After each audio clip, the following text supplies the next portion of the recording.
Welcome, you are in the lab room. I'm your host, Lou. Thank you for joining me. Week number 12, National Football League, AFC West family business. Now, Chiefs at home coming off of their first loss of the season in Denver on Sunday Night Football, taking on the San Diego Chargers, losers of three straight. Once were 4-3 on the season, now have dropped three straight since. Can't seem to find their way into the end zone consistently enough to win football games. This Chargers football team that once was scoring up over 30 points per game just all of a sudden can't find their way in the end zone. No way a team that is touchdown challenged like the San Diego Chargers are going to march into a team that doesn't give it up in the Kansas City Chiefs and go into Arrowhead and get a W. Wrong week for the Chargers to be facing a team that's giving up less than 20 points per game.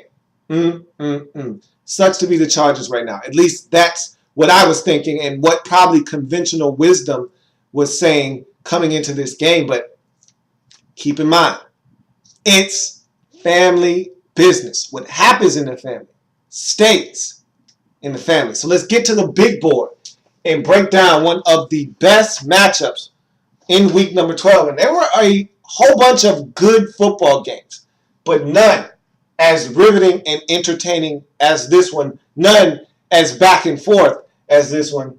Maybe that Sunday night game between the Denver Broncos and the New England Patriots featured as much drama as this one did, maybe even a little bit more. But for my money, with the back and forth action, this was an up-tempo, high-paced, run-and-gun type of football game, one that we did not expect to get at the beginning of this game. 4-6 San Diego Chargers at the 9-1 Kansas City Chiefs. So, San Diego gets on the board first with a field goal, but Phillip Rivers missed Keenan Allen wide open in the end zone for a touchdown. And this is part of the problem of the Chargers of late. Opportunities to score, they don't take advantage, they settle for field goals, they lose football games. And that's what looked like was going to happen at the beginning of this game. I mean, you got Keenan Allen, who runs a beautiful stutter and go, gets right by the cornerback, Cooper, gets right by Cooper as if he's standing still, and gets in the end zone, and Phillip Rivers overthrows him by about a yard and a half. Incomplete, got to settle for a field goal. Frustrating. But nonetheless, you're up 3-0.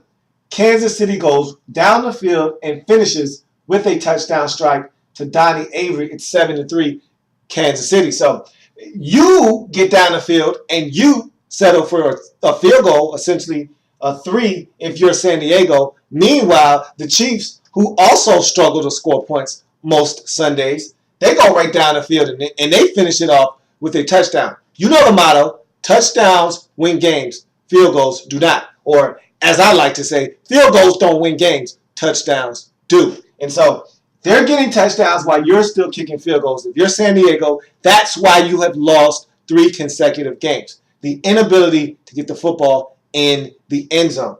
Please don't have this be a 4th consecutive loss because you can't find the end zone.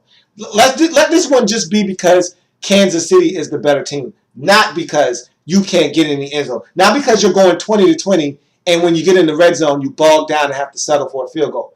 Make it because the Chiefs are just flat out better than us and they're at home. Donnie Avery continues to pick apart this Chargers secondary as he catches another long pass that sets up a 7-yard touchdown run by Jamal Charles. It's 14-3. So this is what I'm talking about. It looked bad if you're a Chargers fan early on because you're on the road, hostile environment in Arrowhead against a team that doesn't give up a lot of points. They jump out to an early 14-3 lead. This looks really dicey. This looks like a situation where you're about to be blown out and beat up handily 24-10 in this game. This looks like a game that has domination written all over it. You have an opportunity to get a 7 early in the game. You blow it. You have to settle for a field goal. Kansas City comes back with 14 unanswered points. This doesn't bode well for you at all if you're San Diego. However, The one lone bright spot early in this game, and something that you saw, even when the Chiefs were at full strength, even when Justin Houston and Tamba Hali were still in the lineup, still on the field, trying to wreak havoc. The one thing that was a constant that you saw was going to be a problem for Kansas City all game, Keenan Allen. That young man, and I've said it so many times, I said this all the way back in the draft review that I had for the San Diego Chargers, that they got a steal. They frankly got a steal. They really got a steal because he was injured during the combine, couldn't work out. He gutted it up. He said, all right, I'm going to run. He did his pro day, and he still wasn't 100%. He ran a 4.6. He scared off teams. All you had to do was put the tape on. This guy is a technician. To me, the most NFL-ready receiver ready in college football right now. You put the tape on, and he's the guy that can come in, step onto a field, onto a team, start right now, and help your team win right now. That was the guy, to me, out of all the receivers in that draft. And guys went higher than him, like Cordell Patterson, some of these other guys, Tavon Austin. And he's a special breed of athlete, is Tavon Austin, and Cordell Patterson, too, in his own right. But again, to me, if you're looking for a receiver to come in and be ready to play right now, NFL ready, that guy, to me, Keenan Allen. And so he's done nothing but come in and be the consummate professional, route running, catching the football, blocking, whatever you need to have done. Keenan Allen has done it and then some. And in this game early on, he established the fact that he was going to be a problem for this Kansas City secondary. No matter who was guarding him, no matter who was getting after the quarterback, Phillip Rivers was going to have somewhere to go to with the football. He's going to have somewhere to go. And that guy was going to be Keenan Allen. He dominated a drive. Rivers finds Woodhead in the end zone, cuts the Chiefs' lead to 14-10. And Keenan Allen dominated that drive. I mean, he had at least 3 catches on that possession, and Rivers was coming to him. You could tell Phillip said, hey, if I'm going down with my man Keenan. He's going to get it done for me. And on that first drive that they scored on, Keenan Allen was the difference there. So he was definitely making his presence felt in this game early on with Keenan Allen. It's now 14-10 as Danny Woodhead gets in the end zone, cuts that Chiefs lead to 4 points. Right out of the second half, and look, that's all the scoring we had in the first half right there, 14-10. Notice, and I think a lot of people undervalue the presence of a dominant pass rush. A lot of people choose to ignore just how important a dominant pass rush is in the National Football League. And hell, it doesn't even have to be dominant. It just needs to be consistent. You don't get pressure. I don't care how many Pro Bowlers, I don't care how talented your defense is. You don't get pressure on the quarterback. Guess what's going to happen? This second half is going to happen if you're not getting pressure on the quarterback. And I've stated that enough. You look around the league. Look around the league. Take your time. Look around the league. Look at the teams that are elite defensively. And you'll find that the common denominator between those teams, for the most part, they get pressure on the quarterback consistently. Probably with the exception of the 49ers. They don't get enough pressure on the quarterback for me, but they're still, to me, one of the upper echelon defenses. But they don't get a lot of pressure. But if you look at the Panthers, the Chiefs, the Rams play really good defense. The Cardinals, quietly, the Arizona Cardinals, one of the better defenses in the league, they get pressure on the quarterback. You look at the Ravens. Their offense isn't that good, but their defense sure is. Same with the Jets. They get pressure on the quarterback. You get pressure on the quarterback, look at the Denver Broncos. Defense isn't the greatest, but again, they get pressure on the quarterback. That's always going to yield you turnovers and results. You'll get off the field on third downs if you can get pressure on the quarterback. And so, all of a sudden, this Kansas City Chiefs defense that was so dominant, that wasn't giving up yardage, wasn't giving up points, had only been scored on over 17 points once this season. That was a week ago against Denver. This Chiefs defense that hadn't given it up all season for the most part, look at what happens to them as Tamba Hali and Justin Houston go out right before the half. Look at what happens to this defense. Now that, look, you still got Eric Berry, you still got Sean Smith, Brandon Flowers, still got Derek Johnson, Dontari Poe. You still got the crux of your defense.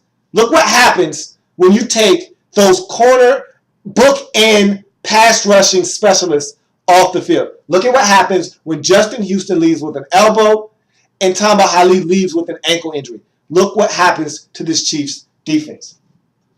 Right out of the second half, Rivers finds Eddie Royal for a huge gain. Then 2 Ryan Matthews runs later, San Diego is in the end zone. It's 17-14. San Diego takes their first lead of the game. So here we go. Shootout time. Gun, pop! Guns off. Off they go. Chiefs respond to San Diego touchdown with one of their own, keyed by 3 pass interference penalties. Chiefs cap off the 85-yard drive with a 1-yard Jay Charles touchdown run. It's 21-17. And look, for most games, that's enough for the Chiefs right there to win. But no Justin Houston, no Tamba Hali in his second half. This isn't the same Kansas City Chiefs defense. A rare Alex Smith interception, as he is picked off by Marcus Gilchrist, leads to a Danny Woodhead 4-yard TD run. It's now 24-21 San Diego. So here we go. Back and forth. Flip-flopping. Chargers now assume the lead in this game. 4th lead change in 10 minutes as Alex Smith finds Anthony Fasano for a 5-yard touchdown as Kansas City takes the lead back at 28-24. When did the Chiefs score this many points? That's number 1. Number 2, when did the Chiefs give up this many points? That's number 2. Number 3, what is going on in this football game? We've had 4 lead changes in the last 10 minutes, and this game sets the record, at least for this season, in the amount of lead changes in a game. I mean, they were going back and forth. This pace was torrid. One team would score before you could catch your breath. The next team would score. Let's pick it up where we left off. The big plays on that possession. A.J. Jenkins sighting in Kansas City. Hey, how about that? He catches a big pass on 3rd down. Dexter McCluster catches the football, makes something happen.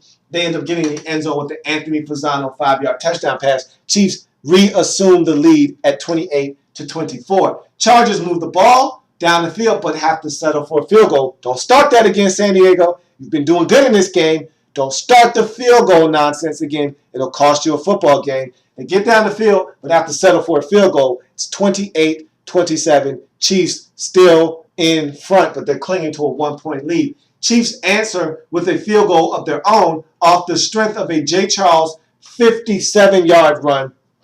Chiefs go back up top by 4, 31-27. So now this kind of sets the stage for a climactic 4th quarter. The Darius Green 60-yard touchdown grab. And I've stated this at least 5 times. Get this man the football some more. I need to see Ladarius Green on the field more. I said him and Gates on the field at the same time is a mismatch nightmare for opposing defenses. We know what Gates is. He's a Hall of Famer. He's still moving relatively well. He's catching the ball just as well as he did 5 years ago. He's still an asset to this offense. But Ladarius Green is faster, is bigger, has just as good a hands as Gates does. Get him the football. He's the new Antonio Gates. Whether you like it or you don't like it, he's the future at the tight end position for this Chargers football team. Unload him now. Unload this secret weapon. Stop keeping him a secret. Give him opportunities to make plays. Did you see the way he ran by the secondary of the Chiefs on this play? I mean, he caught the football and accelerated. At 6'6", 250 pounds, he accelerated away from the Chiefs secondary. This guy is a talent, a rare talent in this league. Get him on the field some more. 60-yard TD strike from Rivers to Green. They assume the lead again at 34-31.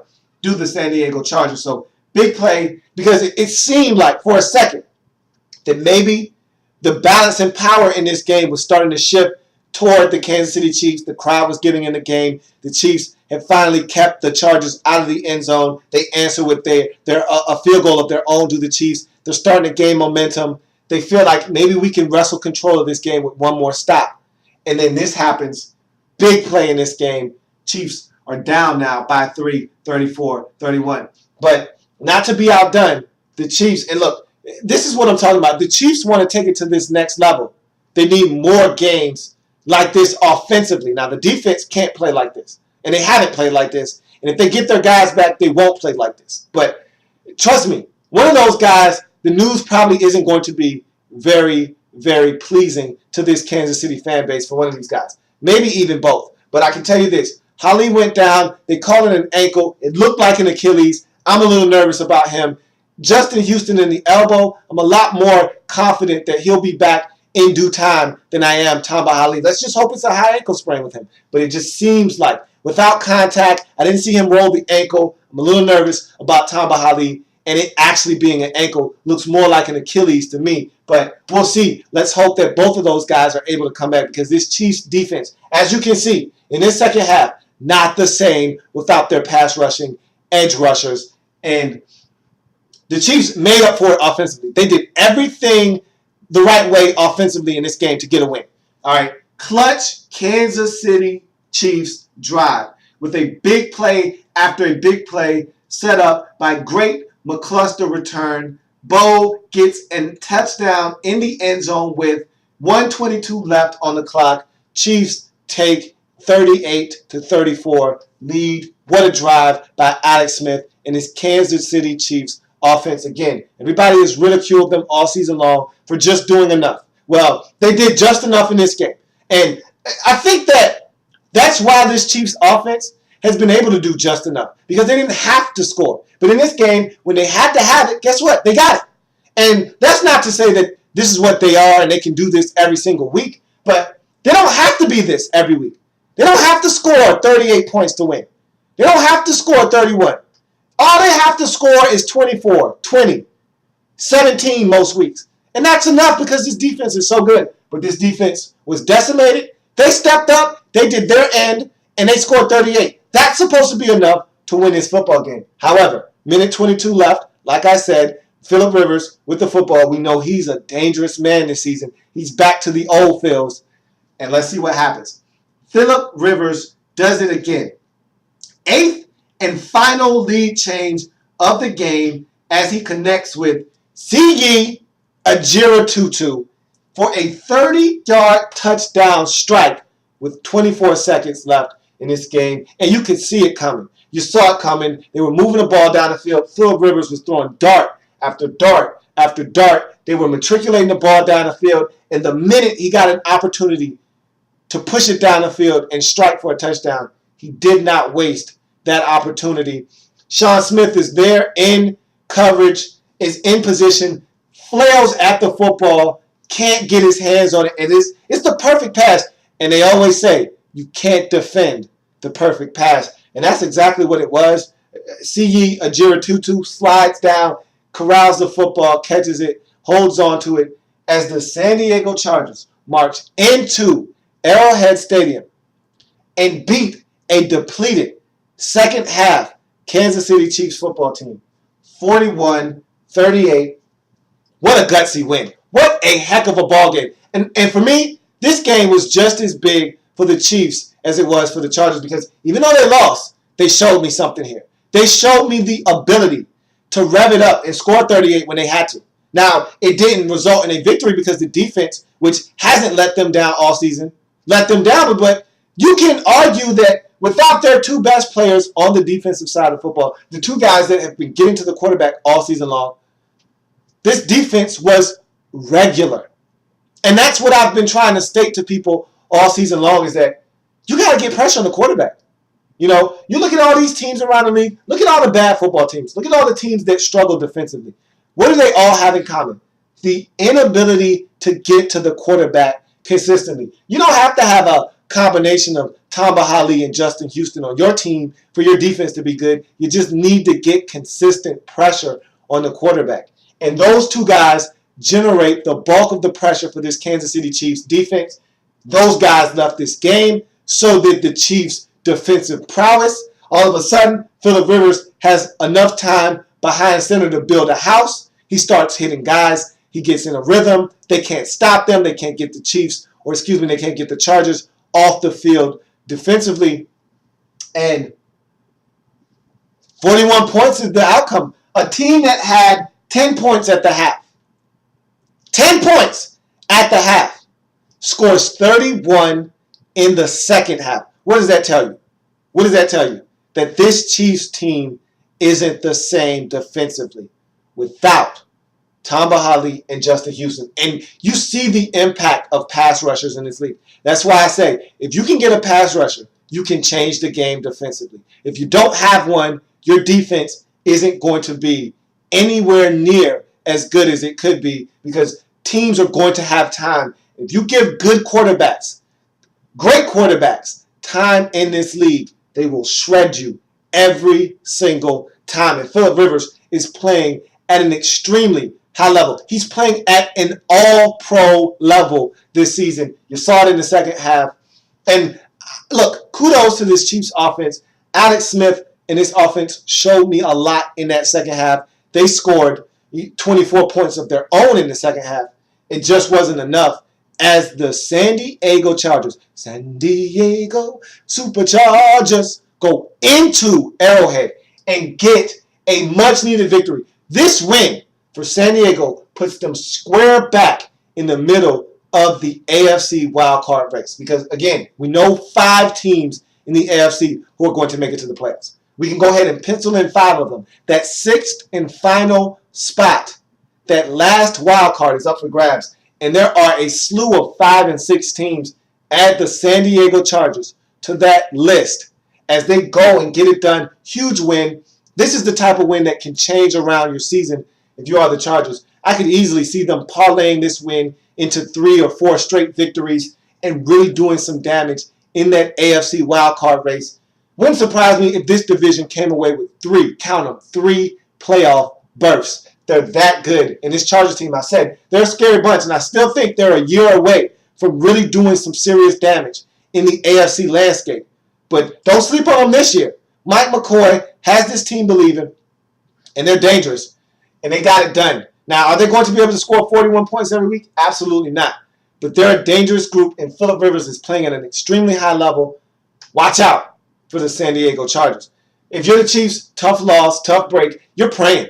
Today, you're praying that those MRIs come back and they're negative. And both of these guys will be back in 2 weeks or so. I mean, that's the best case scenario for you.